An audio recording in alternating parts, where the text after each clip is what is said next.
Well, in an important development, there is a setback for centre in Bombay High Court today. The IT Act amendment has been struck down. Bombay High Court verdict has been released on the fact-checking unit that the centre had come up with. The Bombay High Court has struck down centre's fact-checking unit, something that the Anti Ministry had come up with. The centre had amended rules to establish the FCU. Centre had in fact moved to form the FCU under IT laws. Now, the Bombay High Court has said that the amendments to the IT rules that the centre brought in violate the Constitution. In fact, to remind you, comedian Kunal Kamra and several others had challenged these amendments that the centre had brought in. Joining me now is Radhika Ramsamy, who's been tracking this case. Radhika, important development today, Bombay High Court ruling in favour of petitioners, especially stand-up comics who had challenged the IT amendment rules of 2023.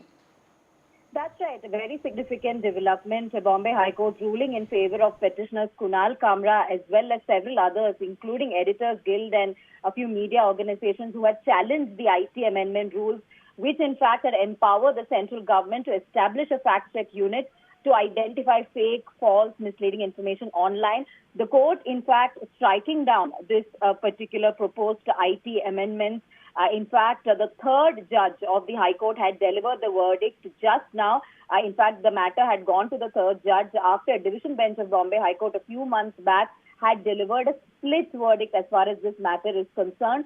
The court there today saying, the third judge, they're saying that I'm of the opinion that amendments are violative of Article 14 and 19 of the Constitution of India, something that the petitioners had also contended. In fact, the Supreme Court had also in March paid the notification of the union government to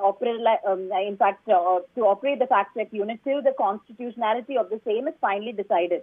So now, of course, that has been decided. It has been ruled as unconstitutional by the third judge of the Bombay High Court. In fact, the petitioners had contended that the unreasonable restrictions led to a violation of freedom of speech and expression. And the petitioners also had contended that it would enable government-led censorship online and empower the government to be the prosecutor, judge, and in loose sense, executioner of what constitutes the truth online. This is what the petitioners had contended. In fact, marathon hearings had taken place before the division bench as well as before the third judge of the Bombay High Court. Now, of course, the High Court ruling in favour of Kunal Kamra and other petitioners and striking down the proposed IT amendments. This is a big, big blow as far as the centre is concerned. Right, Radhika, just like you said, Kunal Kamra and several other petitioners, including the Editors Guild, had contended that the reason why the amendment was brought into the IT rules by the centre was to ensure that there is censorship and there are certain things which are not discussed or debated by common people, while the centre had said that the only purpose that the FCU is being brought about is to protect people from fake news. Can you also help us understand what exactly was the logic or the rationale that the centre had basically argued upon when it came to justifying the FCU? Absolutely. Solicitor General had argued before the court representing the centre. In fact, he had said that the aim of FCU was to prevent spread of misinformation. Right to know factually correct information is as important as rights to freedom of speech and expression is something he had said.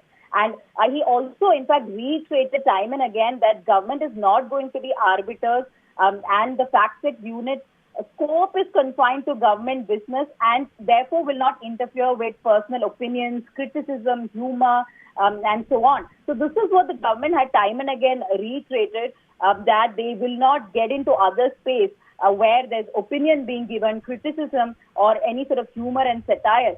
Something that Kunal Kamra and the others had pointed at, that, this will restrict them, this will restrict their trade as well, their trade and profession, and therefore, this should be taken down. Press freedom is something that will be impacted, is what Editors Guild had also said, and that this will have a chilling effect, in the days to come, if this comes, if this materializes, if this comes into force. So therefore, it violates freedom of speech and expression is something the petitioners had reiterated, but the centre in fact, pointing at how the only objective is to prevent spread of misinformation, as there are deep fakes and several other information that gets spread which are misleading and fake, and this is what the FCU in fact aims to do. But to which in fact the court had also pointed at asked pertinent questions to the center as well, that when there are other sort of platforms or mechanisms that have been put in place to look at fact checking or look at information that one would construe as misleading, why is there a requirement for fact check unit? This is something that the third judge had also sought answers to. But at this point, of course, none of center's contentions have been brought or bought by the third judge, which is why the third judge has ruled in favor of the petitioners. This is a big win as far as Kunal Kamra and the other petitioners are concerned, a big setback for the center.